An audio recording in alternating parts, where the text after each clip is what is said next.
महेश्वर बजार नजिकै यो एउटा बाइक ट्रेनको धक्काले झरेछ।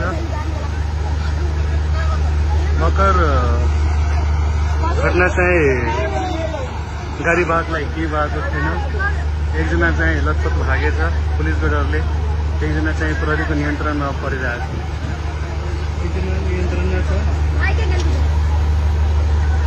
एकजनालाई नियन्त्रणमा लिएको छ अनि यो गाडी चाहिँ साइडमा छ हैन।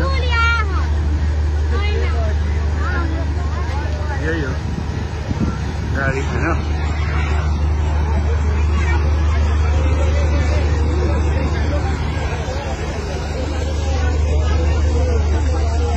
सर्वसाधारण चाहिँ यतातर्फ आउँदै घटना हुँदाखेरि अहिले भर्खर यो भएको छ।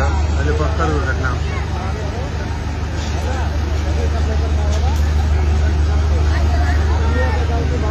ट्रेनको धक्काले चाहिँ यसरी लागेको छ।